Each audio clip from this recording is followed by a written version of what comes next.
Welcome back, students. In this class 18, I'm starting chapter 3 or unit 3, and that is product planning. So ಈ ಒಂದು ಕ್ಲಾಸಿನಲ್ಲಿ ಈ ಒಂದು ವಿಡಿಯೋದಲ್ಲಿ ನಾವು 3ನೇ ಅಧ್ಯಾಯ ಅಂದ್ರೆ ಚಾಪ್ಟರ್ 3 ಅನ್ನು ಸ್ಟಾರ್ಟ್ ಮಾಡ್ತಾ ಇದ್ದೀವಿ. ಅದು ಉತ್ಪನ್ನ ಯೋಜನೆ. ಈ ಒಂದು ವಿಡಿಯೋದಲ್ಲಿ ನಾನು ಉತ್ಪನ್ನದ ಅರ್ಥ, ವ್ಯಾಖ್ಯಾನ ಮತ್ತು ವರ್ಗೀಕರಣದ ಬಗ್ಗೆ ಚರ್ಚೆ ಮಾಡ್ತೀನಿ. So let us see the meaning, definitions and classification of product in this video. So let's move on and see what is the meaning of product. ಉತ್ಪನ್ನದ ಅರ್ಥ ಅಂದ್ರೆ ಏನು ಅಂತ ತಿಳ್ಕೊಳ್ಳೋಣ. Product is a bundle of benefits which are in physical and psychological form that the marketer wants to offer, or a bundle of expectations that the customers wants to fulfill. A product is the item offered for sale. A product can be a service or an item. It can be physical or in virtual form, tangible or intangible. Every product is made at a cost and is sold at a price. So product is a bundle of benefits which are in physical and psychological form. Product means it may be, so which satisfies the customers either physically and also psychologically. So it is the offer made by the marketer, or it may be expectations made by the consumers which they expect from the marketer. So again, it may be tangible or intangible, durable or non-durable, industrial goods or consumable goods. Let's see the classification of products in next part. So a product may be any item which is offered for sale and exchange for a price, and we incur cost for that product to manufacture that product. So this is the meaning of product. ಉತ್ಪನ್ನವು ಭೌತಿಕ ಮತ್ತು ಮಾನಸಿಕ ಪ್ರಯೋಜನಗಳ ಒಂದು ಗಂಟು ಆಗಿದ್ದು, ಮಾರಾಟಗಾರನು ನೀಡಲು ಬಯಸುತ್ತಾನೆ ಅಥವಾ ಗ್ರಾಹಕರು ಪೂರೈಸಲು ಬಯಸುವ ನಿರೀಕ್ಷೆಗಳ ಗಂಟು ಆಗಿದೆ. ಉತ್ಪನ್ನವು ಮಾರಾಟಕ್ಕೆ ನೀಡಲಾಗುವ ವಸ್ತುವಾಗಿದೆ. ಉತ್ಪನ್ನವು ಸೇವೆ ಅಥವಾ ವಸ್ತು ಆಗಿರಬಹುದು. ಇದು ಭೌತಿಕ ಅಥವಾ ವರ್ಚುವಲ್ ರೂಪದಲ್ಲಿ ಸ್ಪಷ್ಟವಾದ ಅಥವಾ ಅಮೂರ್ತವಾಗಿರಬಹುದು. ಪ್ರತಿಯೊಂದು ಉತ್ಪನ್ನವನ್ನು ವೆಚ್ಚದಲ್ಲೇ ತಯಾರಿಸಲಾಗುತ್ತದೆ ಮತ್ತು ಪ್ರತಿಯೊಂದನ್ನು ಬೆಲೆಗೆ ಮಾರಾಟ ಮಾಡಲಾಗುತ್ತದೆ ಅಂತ ಹೇಳ್ತಾರೆ. ಸೊ ಉತ್ಪನ್ನ ಅಂತ ಬಂದಾಗ, ಒಂದು ಪ್ರಾಡಕ್ಟ್ ಅಂತ ಬಂದಾಗ, ಅದು ಭೌತಿಕವಾಗಿ ಮಾನಸಿಕವಾಗಿ ಎರಡು ಅಥವಾ ಯಾವ್ದಾದ್ರು ಒಂದನ್ನು ನಾವು ಒಂದು ತೃಪ್ತಿ ಪಡುವಂತ ಒಂದು ಗಂಟಾಗಿರುತ್ತೆ. ಸೊ ಒಂದು ಪ್ರಾಡಕ್ಟ್ ನಾವು ಖರೀದಿ ಮಾಡಿದಾಗ ಭೌತಿಕವಾಗಿನೂ ನಾವು ಅದನ್ನ ಇಷ್ಟಪಡ್ತಿರ್ತೇವೆ ಅಥವಾ ಒಂದು ನಿರೀಕ್ಷೆ ಇಟ್ಟಿರ್ತೇವೆ, ಮತ್ತು ಮಾನಸಿಕವಾಗಿನೂ ಕೆಲವೊಂದು ಪ್ರಯೋಜನಗಳನ್ನ ಪಡೆಯುವಂತ ಒಂದು ವಸ್ತು ಆಗಿರುತ್ತೆ ಅಂತ ಹೇಳ್ತಾರೆ. ಸೊ ಗ್ರಾಹಕರು ಈ ಒಂದು ಮಾನಸಿಕ ಮತ್ತು ಭೌತಿಕ ಪ್ರಯೋಜನಗಳ ಒಂದು ಗಂಟನ್ನು ಗ್ರಾಹಕರಿಗೆ ನೀಡಬೇಕಂತ ಬಯಸ್ತಾ ಇರ್ತಾರೆ. ಅದೇ ರೀತಿ ಗ್ರಾಹಕರು ಒಂದು ನಿರೀಕ್ಷೆಯನ್ನ, ಇಂತ ಒಂದು ಪ್ರಯೋಜನ ಇರುವಂತ ಒಂದು ಗಂಟನ್ನ ನಿರೀಕ್ಷೆ ಮಾಡುವಂತ ಒಂದು ಸ್ಥಿತಿಯಲ್ಲಿ ಇರ್ತಾರೆ. ಸೊ ಹೀಗಾಗಿ ಉತ್ಪನ್ನವು ಮಾರಾಟಕ್ಕೆ ನೀಡಲಾದ ಒಂದು ವಸ್ತು ಆಗಿರುತ್ತೆ. ಅದು ಮೂರ್ತವಾಗಿರುತ್ತೆ, ಅಮೂರ್ತವಾಗಿರುತ್ತೆ, ಬಹಳ ದಿನ ಬಳಕೆ ಬರುವಂತದ್ದು ಇರುತ್ತೆ ಅಥವಾ ಬಳಕೆ ಬಾರದೇ ಇರುವಂತದ್ದು ಇರುತ್ತೆ. ಸೊ ಹಲವಾರು ರೀತಿಯಾದ ಒಂದು ಉತ್ಪನ್ನ ಆಗಿರುತ್ತೆ. ಅದೇ ರೀತಿಯಾಗಿ ಅದಕ್ಕೆ ಅದನ್ನ ತಯಾರಿ ಮಾಡ್ಬೇಕಾದ್ರೆ, ಉತ್ಪಾದನೆ ಮಾಡ್ಬೇಕಾದ್ರೆ ಅದನ್ನ ಜಾಸ್ತಿ ವೆಚ್ಚವನ್ನ ಮಾಡಿರ್ತೀವಿ. ಅದನ್ನ ನಾವು ಮಾರುಕಟ್ಟೆಗೆ ಒಂದು ಬೆಲೆಯಾಗಿ ಕೊಟ್ಟು ಮಾರಾಟನು ಮಾಡ್ತೀವಿ ಅಂತ ಹೇಳ್ತಾರೆ. So let's see one example. We do not buy a pen but buy a writing service. Similarly, we do not buy a car but buy transportation service. Just owning a product is not enough. It must serve our needs and wants. Thus, a physical product is just a medium that offers services, benefits and satisfaction to the customer. So here pen is a physical form. It is in physical form, but writing service is in service form. So how it writes is a service. So car is in physical form, but the transportation service, the ride we enjoy while sitting in the car, that is a service which cannot be seen. That is a mental, ಮಾನಸಿಕವಾಗಿರುವಂತ ಒಂದು ಅಂತ ಹೇಳ್ತಾರೆ. So both psychological and physical aspect is there in the product. So what they say is that it must serve our needs and wants. The physical product is just a medium that offers services, benefits and satisfaction to us. That is an example we have taken. We have a number of examples which we can take when we purchase a soap. So it is in a physical form, that is, it may be in red color, pink color, white color. So it is a physical form. When we use it, when we become fresh after using it, that psychological satisfaction is a service given by that particular soap. So both physically and psychologically, the product offers some satisfaction and bundles of benefits to the customers. ಉದಾಹರಣೆಗೆ ನಾವು pen ಖರೀದಿಸುವುದಿಲ್ಲ, ಆದರೆ ಬರವಣಿಗೆ ಸೇವೆಯನ್ನು ಖರೀದಿಸುತ್ತೇವೆ. ಅಂತೆಯೇ ನಾವು ಕಾರನ್ನು ಖರೀದಿಸುವುದಿಲ್ಲ, ಆದರೆ ಸಾರಿಗೆ ಸೇವೆಯನ್ನು ಖರೀದಿಸುತ್ತೇವೆ. ಕೇವಲ ಉತ್ಪನ್ನವನ್ನು ಹೊಂದುವುದು ಸಾಕಾಗುವುದಿಲ್ಲ, ಇದು ನಮ್ಮ ಅಗತ್ಯಗಳನ್ನು ಮತ್ತು ಆಸೆಗಳನ್ನು ಪೂರೈಸಬೇಕು. ಹೀಗಾಗಿ ಭೌತಿಕ ಉತ್ಪನ್ನವು ನಮ್ಮ ಸೇವೆಗಳು, ಪ್ರಯೋಜನಗಳು ಮತ್ತು ತೃಪ್ತಿಯನ್ನು ನೀಡುವ ಮಾಧ್ಯಮವಾಗಿದೆ ಅಂತ ಹೇಳ್ತಾರೆ. ಸೊ ಪೆನ್ ಅಂತ ಬಂದಾಗ ಅದು ಭೌತಿಕವಾಗಿರುವಂಥದ್ದು. ಸೊ ಅದನ್ನ ಖರೀದಿ ಮಾಡಿ ಅದರ ಬರವಣಿಗೆ ಏನಿರುತ್ತಲ್ಲ, ಅದು ಮಾನಸಿಕವಾಗಿರುವಂತ ಒಂದು ತೃಪ್ತಿ ತರುವಂತ ಒಂದು ಸೇವೆ ಆಗಿರುತ್ತೆ. ಅದೇ ರೀತಿ ಕಾರು ಭೌತಿಕವಾಗಿದ್ರೆ ಅದರಿಂದ ನಾವು ಸಾರಿಗೆಯಿಂದ ಏನ್ ತೃಪ್ತಿಯನ್ನು ಅನುಭವಿಸ್ತೀವಿ, ಅದರಲ್ಲಿ ಲಾಂಗ್ ರೈಡ್ ಹೋದಾಗ, ಅದ್ರಲ್ಲಿ ಕೂತ್ಕೊಂಡಾಗ ಅದರಲ್ಲಿ ಏನ್ ಕೆಲವೊಂದು ಅನುಕೂಲಗಳನ್ನ ನಾವು ಪಡ್ಕೊಂತೀವಿ, ಅದು ಮಾನಸಿಕವಾಗಿ ತೃಪ್ತಿ ತರುವಂತ ಒಂದು ಸೇವೆ ಆಗಿರುತ್ತೆ. ಸೊ ಹೀಗಾಗಿ physical as well as psychological ಎರಡೂ ಬೆನಿಫಿಟ್ಸ್ ನ ಇರುವಂತ ವಸ್ತುಗಳಿಗೆ ನಾವು ಪ್ರಾಡಕ್ಟ್ ಅಂತ ಅಥವಾ ಉತ್ಪನ್ನ ಅಂತ ಹೇಳ್ತೀವಿ. So let's move on. Let us see the definitions of product. According to Philip Kotler, a product is anything that can be offered to a market for attention, acquisition, use or consumption that might satisfy a want or need. So as we have studied earlier, we have number of needs and wants and demand. So the marketer wants to satisfy these wants, needs and demands. So it is a product, a physical form which satisfies the needs and wants psychologically. That is, a product is anything that can be offered to the market for attention, acquisition and use or consumption that will satisfy the need or want. So according to William Stanton, one can say a product is good, service or idea consisting of a bundle of tangible and intangible attributes that satisfies consumers and is received in exchange for money or some other unit of value. Again, here's according to Stanton, he says that product is a good, a service or an idea consisting of a bundle of tangible and intangible characteristics that satisfies consumer needs and which is exchanged for a money. That is called as product. So according to Alderson, a product is a bundle of utilities consisting of various product features and accompanying service. Again, here also he says it is accompanied by a service along with a physical product. Let us see. Each product will have its own features, its own attributes, its own characteristics accompanied by some services. So these are three definitions given in this slide. So let us see. Philip Kotler ಅವರ ಪ್ರಕಾರ ಒಂದು ಉತ್ಪನ್ನವು ಗಮನ, ಸ್ವಾಧೀನ, ಬಳಕೆ ಅಥವಾ ಸೇವನೆಗಾಗಿ ಮಾರುಕಟ್ಟೆಗೆ ನೀಡಬಹುದಾದ ಯಾವುದಾದರೂ ಒಂದು ಅಗತ್ಯವನ್ನು ಪೂರೈಸಬಹುದು ಅಂತ ಹೇಳ್ತಾರೆ.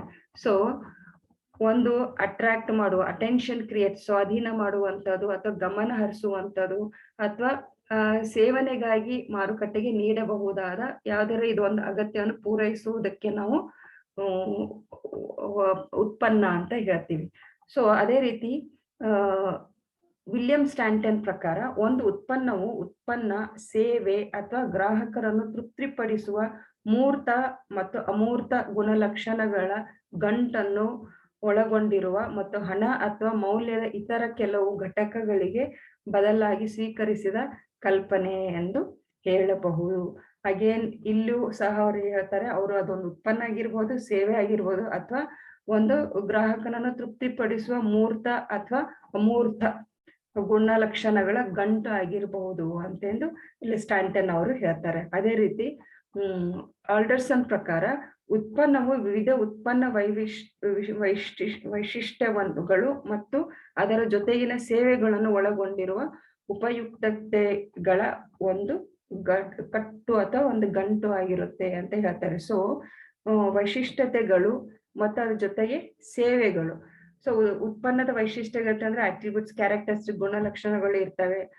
ಅದ್ರ ಜೊತೆಗೆ ಅದ್ರ ಸೇವೆನೂ ಸೇರ್ಕೊಂಡು ಅದೊಂದು ಗಂಟಾಗಿ ಅಥವಾ ಒಂದು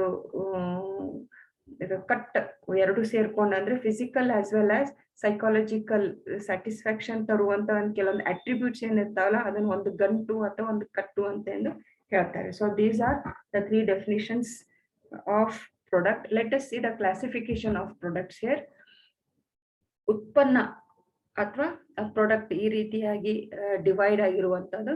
so it is mainly based on 3 things, that is based on users, based on durability, based on tangibility.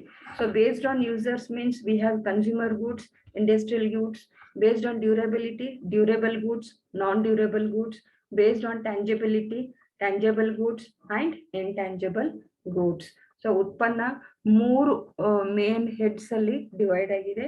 So ಅದು ಬಳಕೆದಾರರ ಆಧಾರದ ಮೇಲೆ, ಬಾಳಿಕೆ ಆಧಾರದ ಮೇಲೆ, ಸ್ಪರ್ಶ ಸಾಧ್ಯತೆಯ ಆಧಾರದ ಮೇಲೆ, ಈ 3 ಹೆಡ್ಸ್ ಅಲ್ಲಿ ಅದು ಡಿವೈಡ್ ಆಗಿದೆ.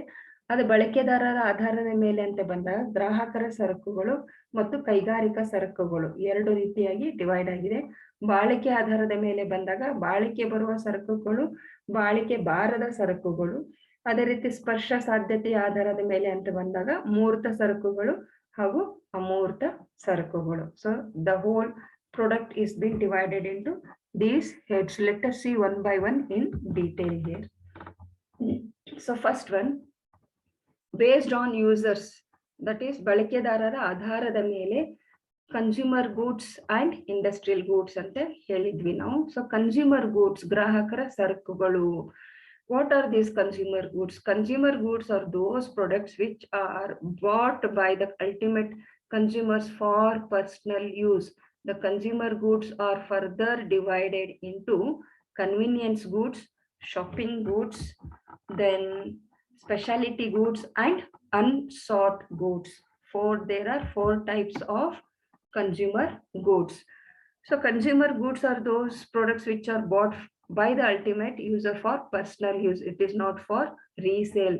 It is for their personal use. Such products which are purchased for their personal use are called as consumer goods. So let us see different types of consumer goods. That is, first one is convenience goods.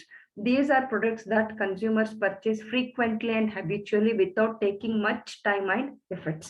For example, bread, biscuits, paste, newspaper, milk, etc.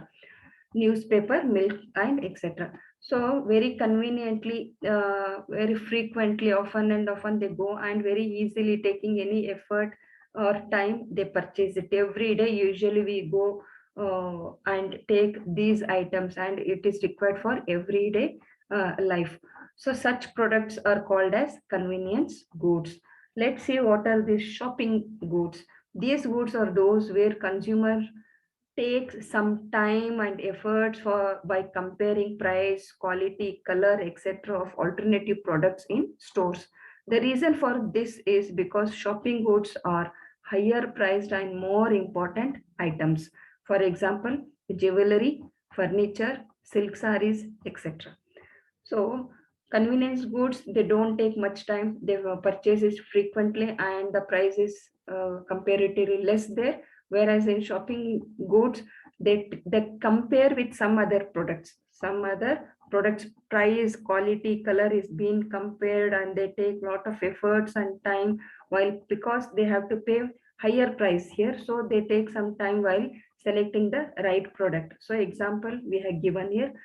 So ಇಲ್ಲಿ consumer goods ಗ್ರಾಹಕರ ಸರಕುಗಳು ಅಂತ ಬಂದಾಗ ಗ್ರಾಹಕರ ಸರಕುಗಳು ವೈಯಕ್ತಿಕ ಬಳಕೆಗಾಗಿ ಅಂತಿಮ ಗ್ರಾಹಕರು ಖರೀದಿಸಿದ ಉತ್ಪನ್ನಗಳಾಗಿವೆ.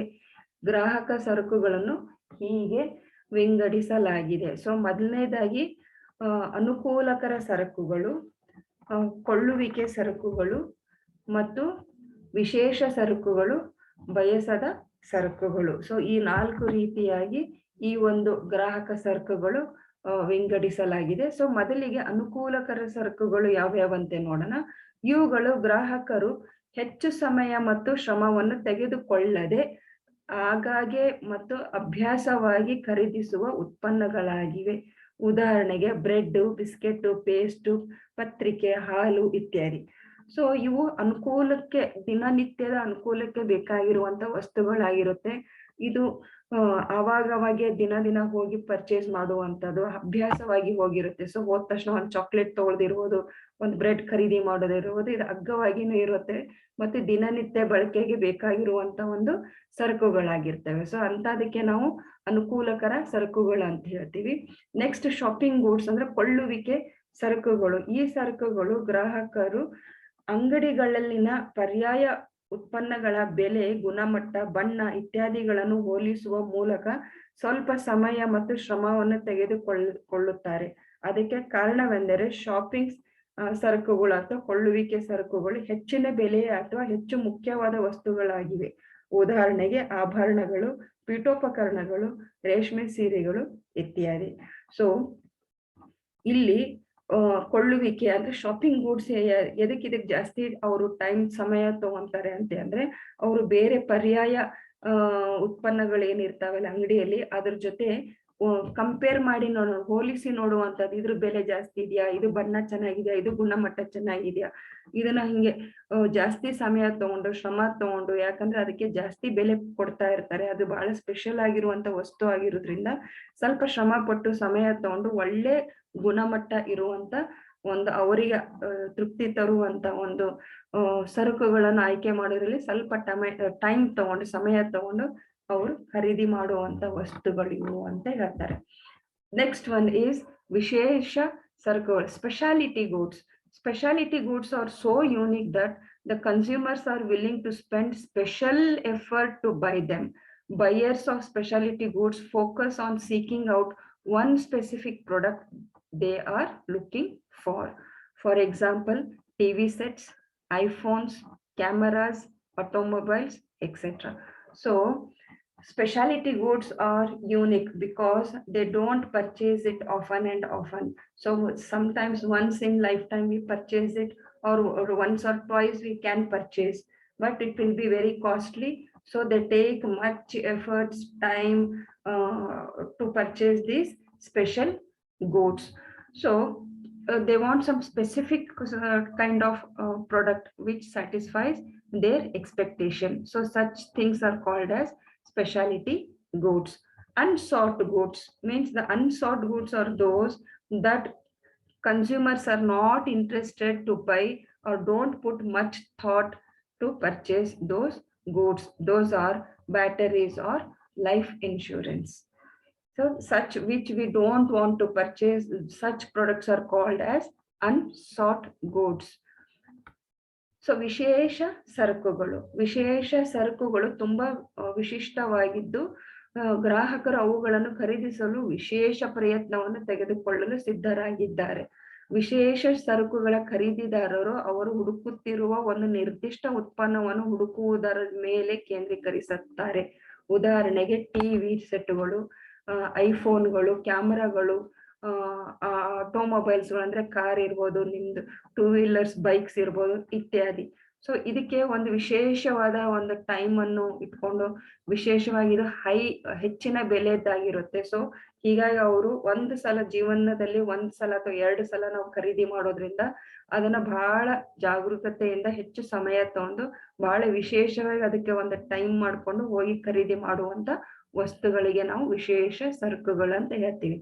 ಮತ್ತೆ ಬಯಸದ ಸರಕುಗಳು, ಇಷ್ಟ ಇಲ್ಲದೆ ಇರುವಂತದ್ದು, ಆಸಕ್ತಿನೇ ಇಲ್ಲದೆ ಇರುವಂತ ಒಂದು ವಸ್ತುಗಳಿಗೆ ನಾವು ಬೇಡಿಕೆ ಇಲ್ಲದ ಸರಕುಗಳೆಂದರೆ ಗ್ರಾಹಕರು ಖರೀದಿಸಲು ಆಸಕ್ತಿ ಹೊಂದಿಲ್ಲ ಅಥವಾ ಹೆಚ್ಚು ಯೋಚಿಸುವುದಿಲ್ಲ ಅದ್ರ ಬಗ್ಗೆ, ಅಂತ ಒಂದು ಸರಕುಗಳಿಗೆ ಬಯಸದ ಸರಕುಗಳು.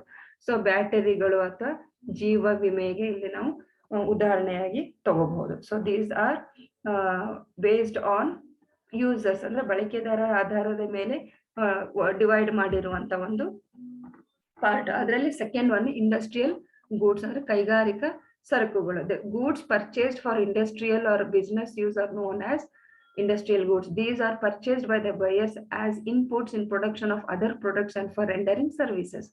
These are meant for non-personal and commercial use. For example, raw materials, machineries, components, spare parts, accessories, consumables, etc.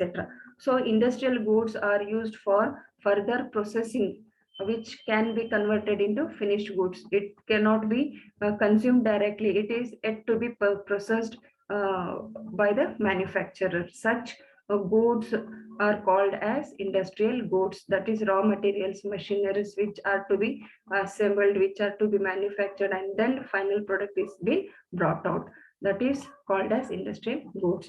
ಕೈಗಾರಿಕಾ ಸರಕುಗಳು, ಕೈಗಾರಿಕಾ ಅಥವಾ ವ್ಯಾಪಾರ ಬಳಕೆಗೆ ಖರೀದಿಸಿದ ಸರಕುಗಳನ್ನು ಕೈಗಾರಿಕಾ ಸರಕುಗಳು ಎಂದು ಕರೆಯಲಾಗುತ್ತದೆ. ಇವುಗಳನ್ನು ಖರೀದಿದಾರರು ಇತರ ಉತ್ಪನ್ನಗಳ ಉತ್ಪಾದನೆಯಲ್ಲಿ ಒಳಹರಿವುಗಳಾಗಿ ಮತ್ತು ಸೇವೆಗಳನ್ನಾಗಿ ಸಲ್ಲಿಸಲು ಖರೀದಿಸುತ್ತಾರೆ. ಇವುಗಳು ವೈಯಕ್ತಿಕವಲ್ಲದ ಮತ್ತು ವಾಣಿಜ್ಯ ಬಳಕೆಗೆ ಉದ್ದೇಶಿಸಲಾಗಿದೆ. ಉದಾಹರಣೆಗೆ ಕಚ್ಚಾ ವಸ್ತುಗಳು, ಯಂತ್ರೋಪಕರಣಗಳು, ಘಟಕಗಳು, ಬಿಡಿ ಭಾಗಗಳು, ಪರಿಕರಗಳು, ಉಪಭಾಗ್ಯ ವಸ್ತುಗಳು ಇತ್ಯಾದಿ ಅಂತ ಹೇಳ್ತಾರೆ. ಸೊ ಕೈಗಾರಿಕಾ ಅಂತ ಬಂದಾಗ ಇದು ಉತ್ಪಾದನೆಗೆ ಬಳಸಿರುವಂತ ವಸ್ತುಗಳಾಗಿರ್ತವೆ. ಇದು ಡೈರೆಕ್ಟ್ ಆಗಿ ಕನ್ಸ್ಯೂಮ್ ಮಾಡಕ್, ಸೇವನೆ ಮಾಡಕ್ ಆಗಲ್ಲ. ಸೊ ಇದನ್ನ ಮತ್ತೆ ಅದನ್ನ ಒಂದು ಒಳಹರಿವು ಅಂತ ಬಳಸ್ಕೊಂಡು ಅದನ್ನ ಮತ್ತೆ ಮುಂದೆ ಉತ್ಪಾದನೆಗೆ ಬಳಸುವಂತ ಒಂದು ವಸ್ತುಗಳಾಗಿರ್ತವೆ ಅಂತ, ಅದಕ್ಕೆ ನಾವು ಕೈಗಾರಿಕಾ ಸರಕುಗಳು ಅಂತ ಹೇಳ್ತೀವಿ. And next is based on durability, ಬಾಳಿಕೆ ಆಧಾರದ ಮೇಲೆ. ಡ್ಯೂರೇಬಲ್ ಅಂತ ಬಂದಾಗ, durable goods are those products that do not need to be purchased often. Tangible products with long life, that is products having bigger lifespan lasting for years, are called durable goods. So durable goods that do not need to be purchased often. We don't purchase it again and again because it is durable. Once you purchase it and keep it at home, it doesn't spoil so easily. So it has a long life. So we purchase it once in a lifetime or twice in lifetime. Such things are called as durable goods. For example, fans, refrigerators, pressure cooker, iron box, grinder, etc. So these are durable goods. Next is non-durable goods. Means non-durable goods are those which have very shorter lifespan. They may be defined as goods that are immediately consumed in one use or have to have a lifespan of less than 3 years. For example, cosmetics, cleaning products, food, fuel, cigarettes, beer, paper products, rubber, textiles, clothing, and footwear, etc. So non-durable goods are which have very shorter life, which we have to use it immediately because the lifespan will be less than 3 years. So cosmetics, cleaning products, these have expiry dates also. Within 1 year, 2 year, 3 year, they will expire and we cannot use such products. Such products are called as non-durable goods. So ಬಾಳಿಕೆ ಆಧಾರದ ಮೇಲೆ ಅಂತ ಬಂದಾಗ, ಬಾಳಿಕೆ ಬರುವ ಸರಕುಗಳು ಯಾವುವು? ಬಾಳಿಕೆ ಬರುವ ಸರಕುಗಳು ಮತ್ತೆ ಮತ್ತೆ ಖರೀದಿಸುವ ಅಗತ್ಯವಿಲ್ಲದ ಉತ್ಪನ್ನಗಳಾಗಿವೆ. ದೀರ್ಘಾವಧಿಯ ಜೀವಾವಧಿ ಹೊಂದಿರುವ ಸ್ಪಷ್ಟವಾದ ಉತ್ಪನ್ನಗಳನ್ನು, ವರ್ಷಗಳವರೆಗೆ ದೊಡ್ಡ ಜೀವಿತಾವಧಿಯನ್ನು ಹೊಂದಿರುವ ಉತ್ಪನ್ನಗಳನ್ನು ಬಾಳಿಕೆ ಬರುವ ಸರಕುಗಳು ಎಂದು ಕರೆಯಲಾಗುತ್ತದೆ. ಉದಾಹರಣೆಗೆ ಫ್ಯಾನುಗಳು, ರೆಫ್ರಿಜರೇಟರ್ಗಳು, ಪ್ರೆಷರ್ ಕುಕ್ಕರ್, ಐರನ್ ಬಾಕ್ಸ್ ಮತ್ತು ಗ್ರೈಂಡರ್ ಇತ್ಯಾದಿಗಳು ಅಂತ ಹೇಳ್ತಾರೆ. ಸೊ ಅದರದ್ದು ಜೀವತಾವಧಿ ಇರ್ಬೋದು, ಜೀವನಾವಧಿ ಇರ್ಬೋದು, ದೀರ್ಘಾವಧಿ ಇರುತ್ತೆ ಅದರದ್ದು ಜೀವನ. ಸೊ ಹೀಗಾಗಿ 1 ಸಲ ಅಥವಾ 2 ಸಲ ಖರೀದಿ ಮಾಡುವಂತ ಒಂದು ಸರಕುಗಳಾಗಿರ್ತವೆ. ಬಿಕಾಸ್ ಅದು ಬೇಗ ಕೆಡೋದಿಲ್ಲ, ಬೇಗ ಹಾಳಾಗೋದಿಲ್ಲ. 1 ಸಲ ತಂದು ಇಟ್ಟ ಮೇಲೆ ನೀವು ಅದನ್ನು ಚೆನ್ನಾಗಿ ಮೇಂಟೈನ್ ಮಾಡಿದ್ರೆ ಜೀವನ ಪರ್ಯಂತ ಅದನ್ನೇ ನೀವು ಬಳಸ್ಕೋಬಹುದು. ಬಿಕಾಸ್ ಇಟ್ ಹ್ಯಾಸ್ ದೀರ್ಘಾವಧಿ ಜೀವತಾವಧಿಯನ್ನು ಹೊಂದಿರುವಂತ ಒಂದು ಸರಕುಗಳಾಗಿರ್ತವೆ. ಅದೇ ರೀತಿ ಬಂದಾಗ ಬಾಳಿಕೆ ಬಾರದ ವಸ್ತುಗಳು ಯಾವ ಅಂತ ಬಂದಾಗ, ಬಾಳಿಕೆ ಬಾರದ ಸರಕುಗಳು ಬಹಳ ಕಡಿಮೆ ಜೀವತಾವಧಿಯನ್ನು ಹೊಂದಿರುತ್ತವೆ. ಅವುಗಳನ್ನು ಒಂದು ಬಳಕೆಯಲ್ಲಿ ತಕ್ಷಣವೇ ಸೇವಿಸುವ ಅಥವಾ 3 ವರ್ಷಗಳಿಗಿಂತ ಕಡಿಮೆ ಜೀವತಾವಧಿಯನ್ನು ಹೊಂದಿರುವ ಸರಕುಗಳೆಂದು ವ್ಯಾಖ್ಯಾನಿಸಬಹುದು. ಉದಾಹರಣೆಗೆ ಸೌಂದರ್ಯವರ್ಧಕಗಳು, ಶುಚಿಗೊಳಿಸುವ ಉತ್ಪನ್ನಗಳು, ಆಹಾರ, ಇಂಧನ, ಬಿಯರ್, ಸಿಗರೇಟ್, ಕಾಗದದ ಉತ್ಪನ್ನಗಳು, ರಬ್ಬರ್, ಜವಳಿ, ಬಟ್ಟೆ ಮತ್ತು ಪಾದರಕ್ಷೆಗಳು ಇತ್ಯಾದಿ. ಸೊ ಇವುಗಳಿಗೆ ಒಂದು 2-3 ವರ್ಷದ ಅವಧಿ ಎಕ್ಸ್ಪೈರಿ ಡೇಟ್ ಇರುತ್ತೆ. ಸೊ ಅದು ಮುಗಿದ ತಕ್ಷಣ ಅದನ್ನ ಉಪಯೋಗಿಸಬಾರ್ದು, ಬಿಕಾಸ್ ಅದು ಅದ್ರದ್ದು ಒಂದು ಜೀವಾಂಶ ಕಳೆದುಕೊಂಡಿರುತ್ತೆ, ಅದ್ರದ್ದು ಒಂದು ಪವರ್ ಕಳ್ಕೊಂಡಿರುತ್ತೆ. ಅಷ್ಟರೊಳಗಡೆ ನಾವು ಉಪಯೋಗಿಸಿದ್ರೆ ಒಳ್ಳೇದಿಲ್ಲ, ಅಂದ್ರೆ ಅದು ಹಾಳಾಗೋ ಚಾನ್ಸಸ್ ಜಾಸ್ತಿ ಇರುತ್ತೆ. ಸೊ ಅಂತದಕ್ಕೆ ನಾವು ಬಾಳಿಕೆ ಬಾರದ ಸರಕುಗಳು ಅಂತ ಹೇಳ್ತೀವಿ. And the next one is tangible and intangible. Tangible goods are physical products defined by the ability to be touched, feel, and seen. It has a physical existence. For example, furniture, glass, paper, soap, television, etc.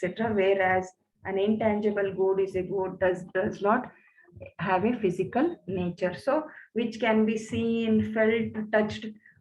All such goods come under tangible goods, whereas intangible goods, they do not have physical existence. It is not possible to see, touch, or feel these goods or services. For example, goodwill, patent, brand, copyright, trademarks, smell of a perfume, knowledge, all such things they cannot be seen, felt, or can be touched and felt.